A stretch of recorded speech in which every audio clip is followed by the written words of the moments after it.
Alabaster Worship.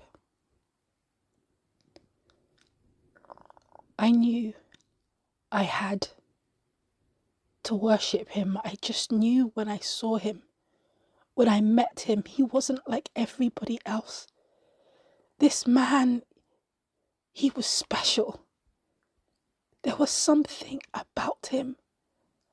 I couldn't describe it. I couldn't put my finger on it, but I had to show him my love, my devotion.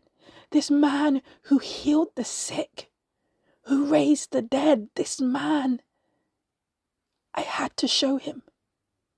So I went to the perfume place with all the coins that I had, and I bought their most expensive perfume, alabaster oil. The perfume you use to bury the dead. I just knew it was right. I just knew I had to give him that, show him his worth. I paid the shopkeeper. They looked at me surprised. Alabaster is special, it's precious. Are you sure? I was sure. I had the money, I had the funds, I had to. I just had to. Once I had the oil, I found out where he would be. Jesus. Apparently he was in Bethany at the house of Simon a leper. I knew that the men were meeting and I wasn't supposed to be there. Women did not interrupt. We wouldn't dine with the men, but I knew I had to go. So I burst into the house. In a room full of men, all of them looking at me strangely. Who is this woman? I was so overcome. I had tears streaming from my eyes. I had to worship him. I had to worship Jesus. I rushed to him and I took the oil, the costly oil, the fragrant and costly oil of alabaster, and I poured it at his head as he sat at the table. The men around him, I think they were his disciples, they were indignant. Why was she wasting this? This could be used for the poor. We could have sold this and given this to the poor. They couldn't believe that I was wasting such precious oil on him. But didn't they know? Didn't they see who this was? I dropped to his feet. I poured more oil. I cried, my tears soaking his feet. And then I washed them with my hair.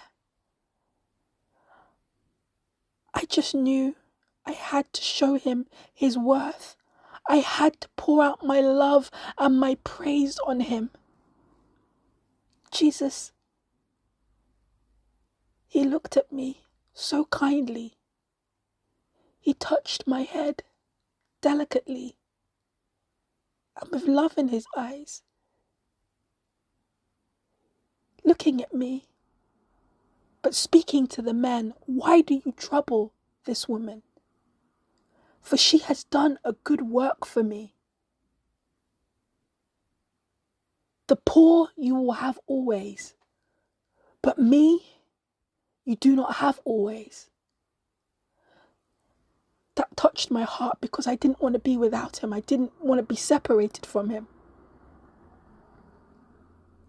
He said that for him pouring this fragrant oil on my body, she did it for my burial.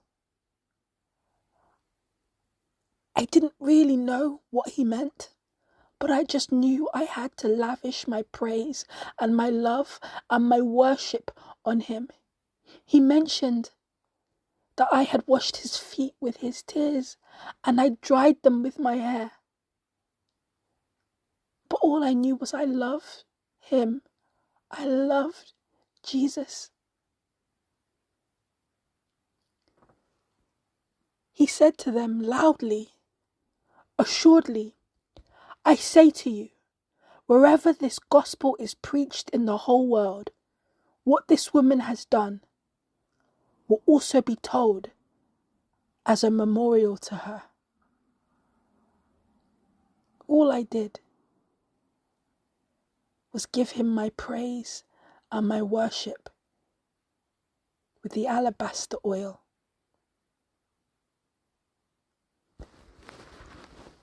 God bless you all. I pray that you are blessed by this well-known story of the woman who anointed Jesus with alabaster oil. I think we all know this if you're a believer. And the scriptures that you can take this from is Matthew 26 verses 6 to 13. Please do read it. It will minister to you as it's ministered to me. When we pour out our praise and our worship like costly oil on our Heavenly Father, the wonderful thing that happens that we experience when we do so. God bless.